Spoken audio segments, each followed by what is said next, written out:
propose encore une lecture maintenant et nous saluons aussi ceux qui nous rejoignent maintenant sur Internet ou en tout cas qui prendront ce rendez-vous là chez eux au moment où cela leur convient le mieux. C'est une des facilités de cette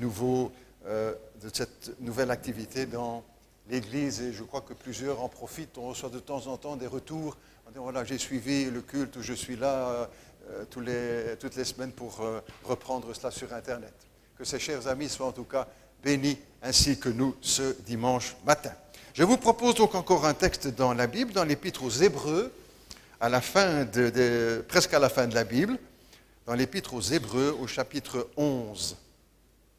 Hébreux, chapitre 11, et nous lirons le début de ce passage, c'est le grand chapitre qui parle de la foi. Et nous lirons, nous, juste le début, si vous le voulez bien. Hébreux, donc, au chapitre 11, quelques pages avant Apocalypse, Hébreux 11, et dès le début de ce chapitre. Or, la foi est une assurance des choses qu'on espère, une démonstration de celles qu'on ne voit pas.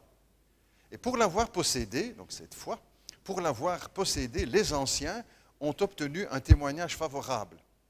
C'est par la foi que nous reconnaissons que le monde a été formé par la parole de Dieu, de sorte que ce que l'on voit n'a pas été fait de choses visibles. Jusque-là, notre texte, si vous le voulez bien, pour ce matin. Je crois, mais, c'est le thème que nous avons proposé pour la rencontre de ce dimanche. Chaque fois que nous avons un culte portes ouvertes, nous changeons bien sûr de sujet pour essayer de répondre aux différentes objections, critiques, remarques qui pourraient être faites sur la foi. Et ce dimanche, nous avons choisi ce thème-là, je crois, mais. Parce qu'en Belgique, on rencontre beaucoup de personnes, peut-être pas seulement en Belgique, et qui disent, et vous avez peut-être déjà entendu, je crois, mais je ne pratique pas. Je suis croyant, mais non pratiquant. J'ai entendu souvent cela, peut-être vous également. Mais que penserait-on de quelqu'un qui nous dit, vous savez, moi je suis chasseur, mais je ne pratique pas. Ou quelqu'un qui nous dit, moi je suis nudiste, mais je ne pratique pas. Ou quelqu'un d'autre encore qui nous dirait, je suis pilote d'avion, mais je ne pratique pas. Et nous aurions tous, je crois, la même réaction, ça n'a pas de sens. Ça n'a pas de sens. Un chasseur qui ne pratique pas, ce n'est pas un chasseur. Un nudiste qui ne pratique pas, ce n'est pas un nudiste. Un pilote qui ne pilote pas, ce n'est pas un pilote. Il en est de même, n'est-ce pas, lorsqu'on entend cette expression, je suis croyant mais non pratiquant. Qu'est-ce que cela veut dire? Plutôt que quelqu'un puisse dire, c'est souvent le cas, c'est quelqu'un qui croit croire. Jésus a rencontré beaucoup de croyants non pratiquants. Il y en avait déjà beaucoup au temps du Christ. Des croyants non pratiquants.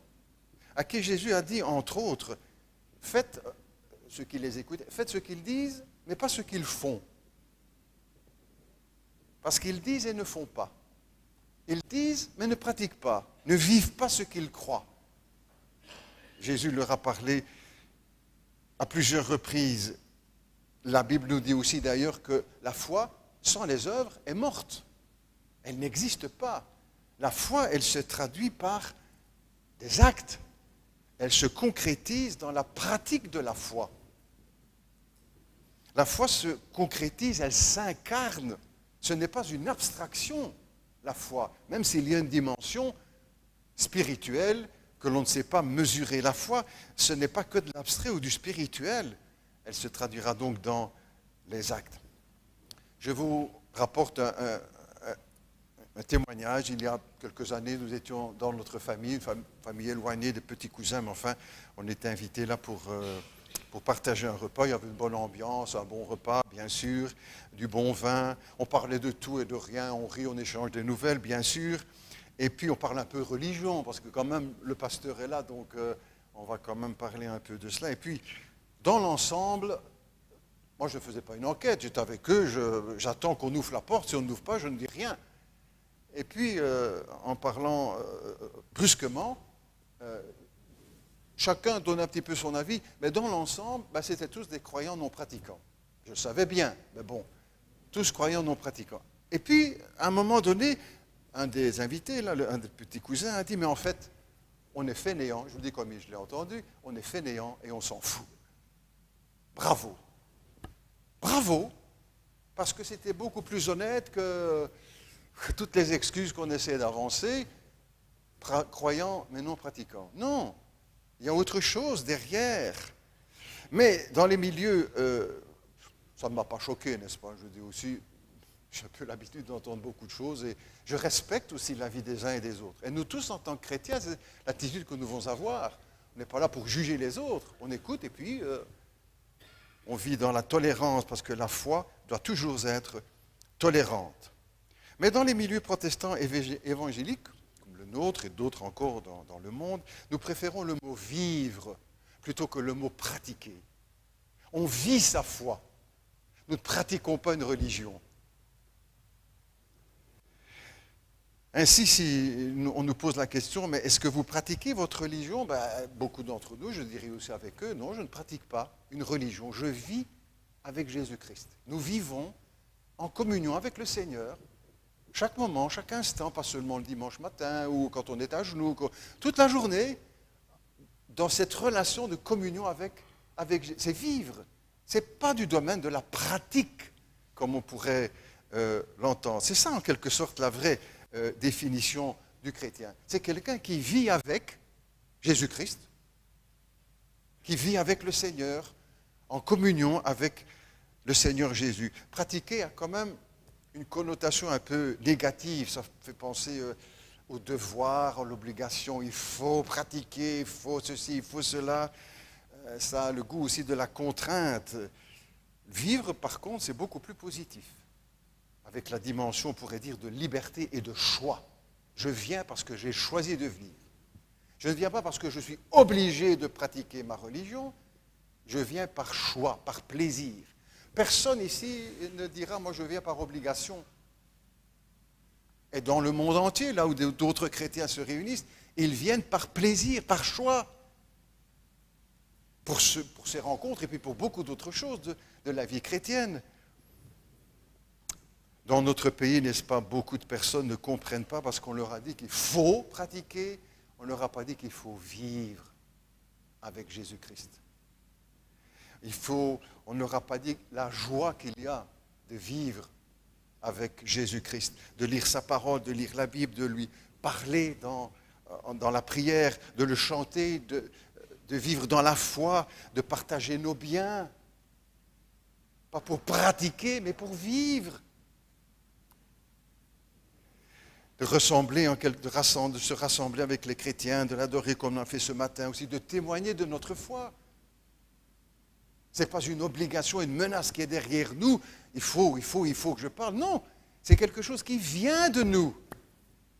Parce qu'il y a quelque chose en nous, une vie, et pas un exercice extérieur parce qu'il faut pratiquer. Toutes ces choses font partie en quelque sorte de l'ADN du chrétien. C'est en nous. Une fois que nous sommes convertis, que nous sommes devenus chrétiens, c'est en nous. Non pas, comme je l'ai dit tout à l'heure, que nous sommes devenus parfaits, loin de là. Mais ça veut dire qu'il y a une autre dimension que le Seigneur a mis dans nos cœurs. On n'est plus dans le domaine du devoir, on est dans le registre du choix. Je choisis d'aimer Jésus-Christ. Je choisis de venir au culte, je choisis de chanter, je choisis d'apporter mon offrande, je choisis de... Je vis avec le Seigneur. L'apôtre Paul disait d'ailleurs lui aussi, ce n'est plus moi qui vis, c'est la religion qui me fait vivre. Non, ce n'est plus moi qui vis, c'est Christ qui vit en moi. C'est plus une question de pratique, d'exigence, de devoir, d'obligation, de contrainte. C'est le choix de notre vie. Parce qu'il y a en nous la présence du Seigneur qui nous pousse vers lui. Il n'est plus question de pratique, mais de vivre. Et pour cela, puisse se faire, il faut accueillir le Christ.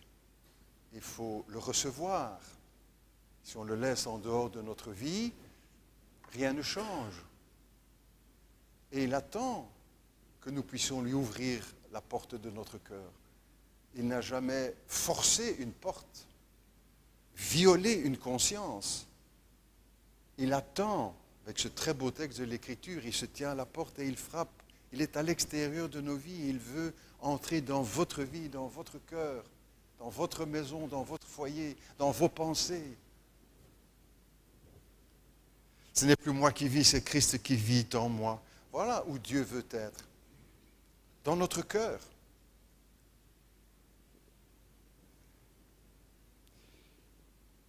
Non pas dans des temples ou dans des églises ou dans des mosquées ou dans des synagogues, derrière les blocs de béton. Non. Dans notre cœur. Dans votre cœur. Et c'est pourquoi je vous demanderai peut-être à chacun, à chacune intérieurement, puis chacun répond pour lui-même, bien sûr. Si vous ne demanderez pas si vous êtes croyant, pratiquant ou non pratiquant, mais si vous avez accepté Jésus dans votre vie, si vous vivez avec lui. C'est ça l'expérience de la foi, l'expérience chrétienne. Vivre avec Jésus-Christ. C'est un jour où vous l'avez accueilli dans votre vie. C'est ça la foi, c'est ça la conversion. C'est le jour où on décide d'accueillir le Christ et de le recevoir dans notre cœur, dans notre vie. Deuxièmement aussi, dans notre pays, on entend une autre phrase, très couramment, toujours sur cette question, bien sûr, je crois mais. Je crois mais à ma manière. Ça, j'ai déjà entendu souvent aussi. Peut-être vous, hein, quand vous témoignez, chrétien, quand vous dites, je crois mais à ma manière. En fait, ce n'est pas nouveau, vous savez. On retrouve déjà cela. C'est aussi vieux que le monde, on pourrait dire, cette formule. C'était déjà un peu la formule de Caïn dans l'Ancien Testament. Caïn sera le premier homme à choisir de croire à sa manière. Et il s'est fait sa propre religion, son propre credo. Il a choisi, comme on va au restaurant et qu'on choisit, une religion à la carte. C'est très à la mode ça aujourd'hui aussi. Très à la mode. Comme on choisit au restaurant, ah oui, ça je vais prendre, non, non, ça je n'aime pas, je vais laisser sur le côté. Ah oui, ça, oui, un apéritif, oui, oui, un dessert, ah oui, oui, oui, ah non, pas le... Eh bien, parfois, souvent, dans notre pays, encore certains font ainsi un credo à la carte. Voilà, ça je crois, mais ça je ne crois pas. Oh, ça je prends et ça je laisse. Je crois, mais à ma manière. Et alors, cela donne des réflexions du genre, bon, vous savez, du moment qu'on est sincère, mais tout en étant sincère, on peut être vraiment dans l'erreur. Ou encore d'autres expressions, oh, vous savez, moi je ne fais pas de mal à une mouche. Ou encore, vous savez, je ne suis pas pire que les autres. Hein. Il y a pire que moi. Ou encore, vous savez, j'ai un casier judiciaire vierge. Je crois, mais à ma manière. Ou encore, je n'ai ni tué ni volé. On a fait tout le reste, mais bon. C'est ce qu'on entend aussi beaucoup dans notre pays. Je crois à ma manière.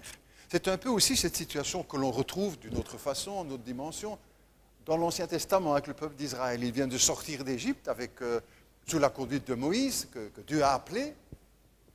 Et puis Moïse monte sur la montagne pour recevoir les 10 commandements. Ça dure assez longtemps et le peuple reste dans la plaine et brusquement va décider de se faire un veau en or qu'ils vont adorer, devant lequel ils vont se prosterner, ils vont danser, commettre aussi, bien sûr, l'immoralité, tout ça va ensemble. Ils vont décider de croire à leur manière.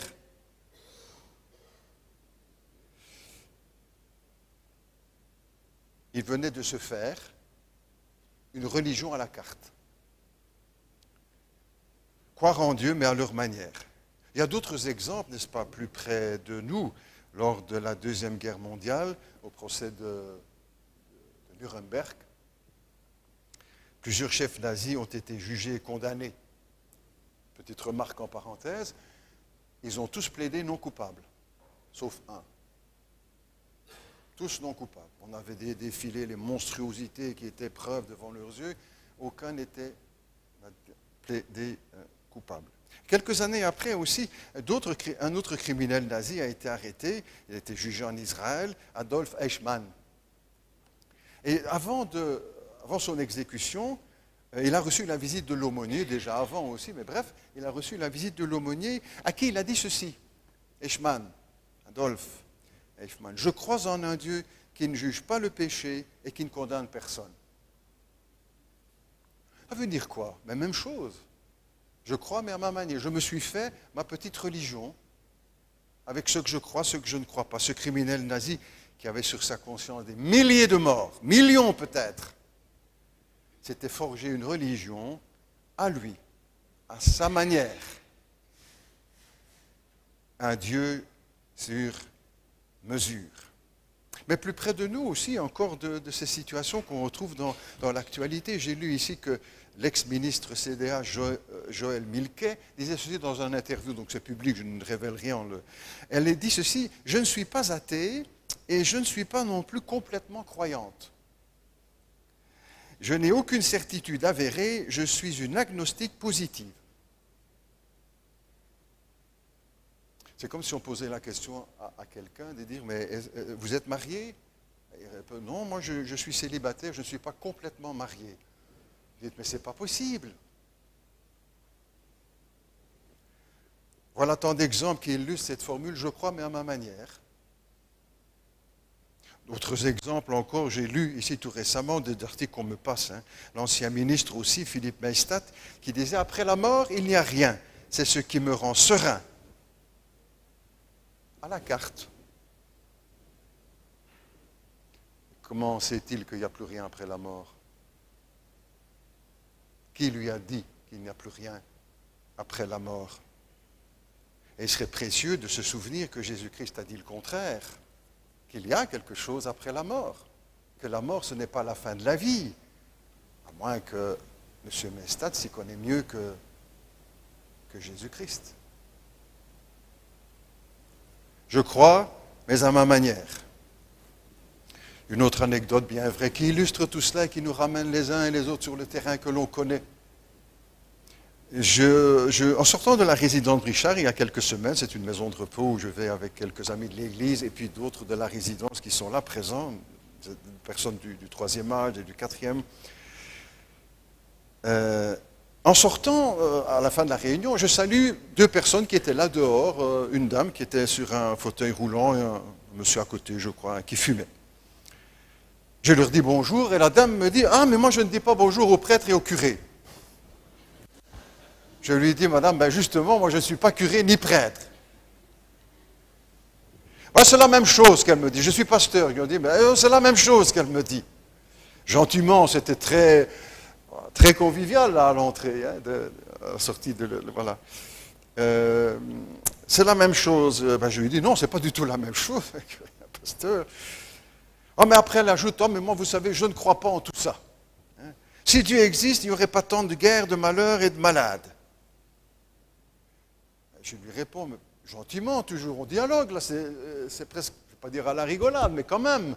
Sur des questions si sérieuses, je dis, mais vous savez, madame, des malheurs et des maladies, pour beaucoup, Dieu n'a rien à voir là-dedans. Ce sont les hommes qui ont choisi de faire ceci ou de faire cela, ou de faire les guerres. Je lui ai dit, tenez, vous fumez la cigarette en main. C'est votre droit, madame, moi je ne... Mais si vous mourrez d'un cancer de la gorge ou du poumon, est-ce que ce sera à cause de Dieu?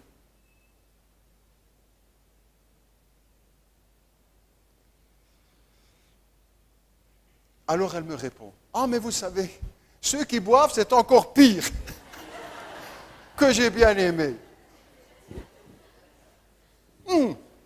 Voilà, je m'en sors. Oh, madame. » Mais c'est vrai, j'aime bien tout ça. Pourquoi? Parce que c'est vrai, c'est naturel.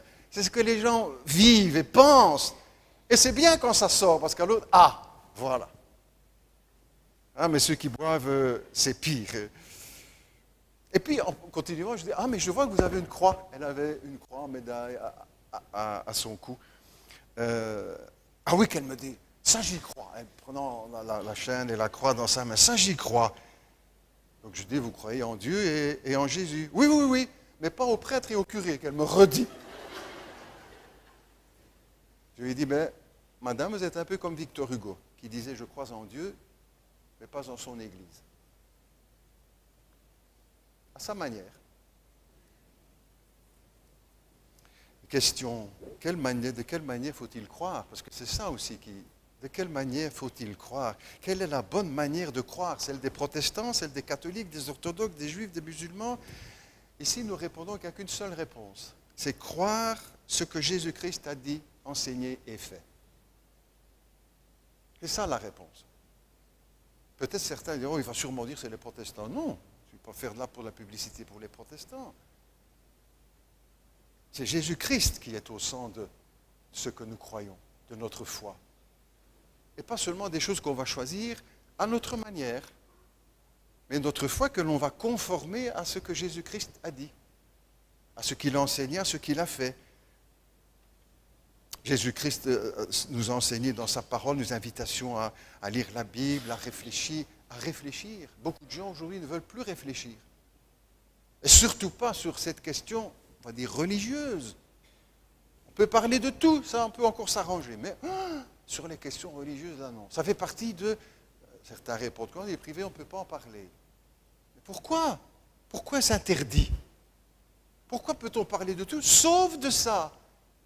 Parce que beaucoup de gens sont dans l'embarras au sujet de cette question, parce qu'ils n'y ont pas vraiment réfléchi, ou pas voulu y réfléchir, et qu'ils ont fait leur choix, comme ça, comme je disais, à la carte, je crois, mais à ma manière. Beaucoup ne veulent pas lire les Écritures ou les Évangiles, rejettent ou refusent, préfèrent critiquer, accuser, lever le poing contre le ciel. Comme dans le livre de Marcel Pagnol, c'est plus le titre Jean de Florette ou Manon des Sources. Parce qu'il ne pleut pas sur son terrain où il a besoin d'eau pour cultiver, etc. Et que tout se meurt, il fait dire, Marcel Pagnol à son héros, Jean de Florette, le père de Manon, mais il n'y a personne là-haut. Il n'y a personne là-haut. Mais Jean de Florette, ce n'est pas vers le ciel qu'il faut dresser ton poing. C'est vers le Papet et Hugolin qui sont complices et qui manigancent en secret pour sceller la source, si vous connaissez l'histoire. Dieu n'avait rien à voir là-dedans.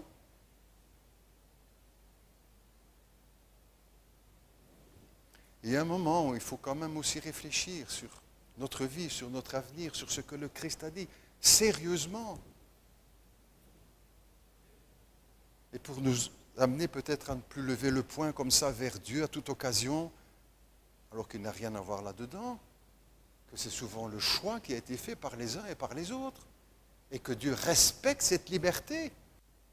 Nous voudrions parfois qu'il empêche tous les autres de faire le mal, mais nous, il ne faut surtout pas qu'il touche à notre vie. Les autres, oui, il faut mettre en ordre là-bas. Et pourquoi tu ne viens pas mettre de l'ordre là-bas, en Corée, aux États-Unis, en Russie? Là, tu devrais venir. Ce n'est pas contre le ciel que nous devons lever le poing, parce que c'est du ciel qu'est venu le pardon et la grâce par Jésus-Christ, qui a dit, n'est-ce pas, je suis descendu du ciel pour donner ma vie. Troisième expression, je crois, mais seulement ce que je vois. Ça, on entend très souvent aussi. Ou sous une autre forme, je ne crois que ce que je vois. Quelle erreur, n'est-ce pas? Parce qu'il existe beaucoup de choses que nos yeux ne voient pas. Et aujourd'hui, grâce à la science, ces choses sont mises en évidence. On le sait qu'il y a un monde autour de nous qui échappe à notre regard, à nos yeux. Personne n'a jamais vu un atome, ni le noyau de l'atome, ni les électrons qui tournent autour du noyau de l'atome. Personne n'a jamais vu. Je n'ai jamais entendu quelqu'un qui remettait en question l'atome, n'a jamais vu. Mais il y croit. Ou personne n'a jamais vu le vent. On voit les effets du vent, mais le vent ne se voit pas, même s'il souffle à 300 km à l'heure. On voit ses effets. Personne n'a jamais vu l'amour dans le cœur d'une maman. Mais on en voit l'expression. Personne n'a jamais vu l'électricité. Ce qu'on peut voir, c'est sa puissance, son utilisation. Ou aucun chirurgien n'a vu l'intelligence en opérant le cerveau d'un malade. Et nous croyons tous à l'intelligence et à ces choses que je viens de mentionner. Les physiciens parlent aujourd'hui de la lumière noire. Vous avez déjà entendu ça? Lumière noire. On ne la voit pas. Et c'est une réalité. De dire je ne crois que ce que je vois, on est en danger. Pas seulement sur le plan spirituel, mais même sur le plan matériel de notre vie quotidienne. Parce qu'il y a beaucoup de choses qui échappent à notre regard.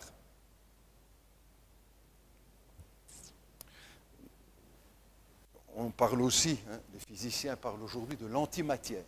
Mais personne n'a jamais vu l'antimatière.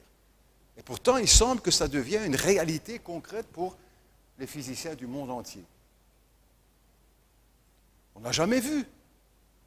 Et pourtant, on ne remet pas en question. Nos yeux nous trompent souvent, vous savez. Et nous devons être vigilants pour ne pas nous laisser conduire par nos yeux. La foi porte le regard au-delà de ce que l'on peut voir. Et ce sont là les véritables vérités, si l'on veut parler comme ça, réalités. On voit peut-être quelques exemples, on voit peut-être ces publicités pour de magnifiques voitures, et on les voit avancer, et vous avez remarqué, il semble que les roues tournent dans l'autre sens. Nos yeux nous trompent, ne nous retransmettent pas la vérité, la réalité. On a entendu ou vu ces émissions sur ces malheureux qui sont perdus dans le désert et qui voient partout de l'eau. Il n'y a pas une goutte d'eau, il n'y a que du sable. Les yeux le trompent. Ou encore un autre exemple, c'est une erreur de se fier bien sûr à nos yeux dans le domaine matériel, dans le domaine spirituel, dans le domaine métaphysique, comme on dit. Il y a une autre dimension. Et aujourd'hui, entre autres, la science est en train de nous dire qu'il y a un autre monde qui constitue notre monde matériel. Jésus a dit, ils ont des yeux et ne voient pas. En 1968, Youri Gagarin est le premier homme qui soit monté dans l'espace. Et à son retour, imbibé de l'idéologie communiste athée, il a dit « Je suis monté aux cieux et je n'ai pas vu Dieu ». Pauvre esprit, n'est-ce pas? Il n'est pas monté aux cieux. Il a juste fait un saut de puce au-dessus de la terre. Aujourd'hui, on sait qu'il y a des milliards et des milliards et des milliards de planètes. Des milliards et des milliards d'années-lumière. On perd la tête quand on voit les chiffres. Il n'est pas monté aux cieux, Gagarine. Et puis une deuxième remarque quand même, ce n'est pas en montant sur une échelle qu'on va rencontrer Dieu, n'est-ce pas? Ce n'est pas comme ça qu'il faut s'y prendre, voir Dieu. Moïse voulait aussi voir Dieu. Dans les textes de l'Ancien Testament, et le Seigneur répondra, mais Moïse, l'homme ne peut pas voir Dieu et vivre. Pascal répondait aussi, savant chrétien, répondait à cette question, vous voulez voir Dieu? Et posait juste cette, en sommes-nous dignes? En sommes-nous dignes de le voir? Les disciples aussi, à un certain moment, ont demandé pour voir Dieu. Philippe, entre autres, c'était son nom. Montre-nous, ils ont demandé à Jésus, montre-nous Dieu, et cela nous suffit. Vous voulez voir Dieu? Et Jésus lui répondit, Philippe, celui qui m'a vu a vu le Père, a vu Dieu. C'est Emmanuel, Dieu avec nous. C'est pour cela toute l'importance de lire les Écritures, les Évangiles, pour voir le Dieu qui s'est manifesté en Jésus-Christ. Pour ne pas faire des choix à la carte selon notre émotion, notre culture, notre formation, notre ceci, notre cela. Pour lire en réfléchissant à ce que la Bible dit encore, que personne n'a jamais vu Dieu, le Fils unique qui est dans le sein du Père est celui qui l'a révélé. C'est là qu'il faut aller chercher, c'est là qu'il faut aller voir. Et ceux qui ont pris la peine d'y aller voir, de réfléchir, d'écouter, alors les choses se mettent en place dans leur cœur. Je ne crois que ce que je vois, c'était aussi la devise de l'apôtre Thomas. Ah, célèbre apôtre. Beaucoup se réclament de Thomas, n'est-ce pas aujourd'hui? Ah bon, vous savez, on parle aux heures. Moi, je suis comme Thomas. Hein. Je ne crois que ce que je vois. Et c'est dommage, parce que Thomas s'est trompé. Il aurait dû croire sans voir. Le soir de Pâques, où Jésus est ressuscité, les disciples, ses amis sont réunis, le Seigneur vient se présenter à eux. Ils expliquent quand Thomas revient dire « Nous avons vu le Seigneur ressuscité. Nous avons parlé avec lui, il était là avec nous dans cette pièce-là. » Ah non, moi, les trois si de Thomas, hein, si je mets ma main dans cette plaie, si, je ne croirai pas. Il faut que je voie. Et le texte nous rapporte que 8 jours après, le Seigneur vient de nouveau se présenter d'eux. Et cette fois, Thomas est là. Et Jésus lui dira à Thomas, avance ici ta main. Et mets ta main dans mes plaies et dans mon côté. Et ne sois pas incrédule, mais crois. Qu'est-ce que Jésus, que dirait Jésus aujourd'hui encore à quelqu'un qui refuse ce témoignage? La même parole. Ne sois pas incrédule, mais crois. Après quoi Thomas dira, convaincu, honteux de son incrédulité, mon Seigneur et mon Dieu.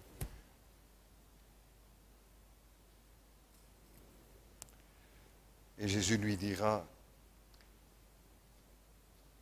en reproche en quelque sorte, ne sois pas incrédule, mais crois. Personne n'a jamais vu Dieu, le Fils unique est celui qui l'a révélé. Jésus leur dira à Thomas, comme à nous aujourd'hui, parce que le Seigneur parle encore. Aujourd'hui encore, au XXIe siècle, beaucoup se réclament de Thomas et déploient comme un étendard leur incrédulité avec ces mêmes paroles de l'apôtre. Je ne crois que ce que je vois. Mais le vrai Thomas, ce n'est pas l'incrédule qui ne veut pas croire, c'est l'incrédule qui, en voyant le Christ ressuscité, va se convertir, reconnaître son erreur et témoigner de Jésus-Christ le reste de sa vie. Changer d'avis sur le Christ. Changer d'avis sur la parole de Dieu, sur la Bible. On ne devrait plus dire Thomas l'incrédule, mais Thomas le croyant. Et beaucoup sont arrêtés à la moitié du texte, n'ont pas été jusqu'au bout. Parce que ça les arrange aussi, c'est à la carte. Jusque-là, je prends le texte et après je laisse. Le vrai Thomas, c'est celui qui s'est converti. Et Jésus d'ajouter, pour tous les Thomas du monde, qui veulent voir pour croire, Jésus leur dit, heureux ceux qui n'ont pas vu et qui ont cru. Que faire? J'arrive à la fin de la prédication. Que faire? N'est-ce pas le temps de cesser de se cacher derrière des « je crois, mais » ? N'est-ce pas le temps de dire « oui, maintenant je crois ». Je crois. Point barre, comme on dit aujourd'hui avec l'électronique. Je crois en toi. Je crois en Jésus-Christ, le Fils de Dieu. Je sais que je suis un pécheur et que le péché empoisonne ma vie. Je crois que là, il n'y a pas besoin de faire de démonstration. Nous savons qu'en nous, il y a un mal qui nous ronge. Même si nous faisons partie des braves gens, n'est-ce pas? Les braves gens ont besoin de pardon aussi, devant un Dieu de perfection. Oui, je crois. Je sais que le péché empoisonne ma vie et je voudrais autre chose. Je voudrais autre chose que métro, boulot, dodo, que les barbecues, que le smartphone, que les sorties entre copains et copines. Je voudrais autre chose que ces nouvelles fringues toutes les semaines. Autre chose qu'une vie qui n'a pas de sens, pas de but, pas d'objectif, pas de cible.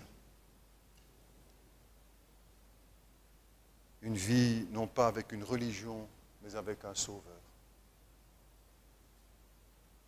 Oui, peut-être qu'il est temps de dire aujourd'hui, je crois, j'accueille et je reçois le Seigneur aujourd'hui. Il change ma vie. Chacun est libre de sa décision. Mais chacun est invité aussi à prendre une décision. Peut-être l'avez-vous pas pris encore. Peut-être certains entendent que pour la première fois, peut-être qu'il faut prendre une décision. Ce n'est pas des choses qui se font tout seul. On n'est pas chrétien de père en fils et parce que ceci, parce que ça. Non, il y a un choix, une décision à faire. C'est la conversion, c'est le salut, c'est la foi, c'est la nouvelle naissance, c'est la vie.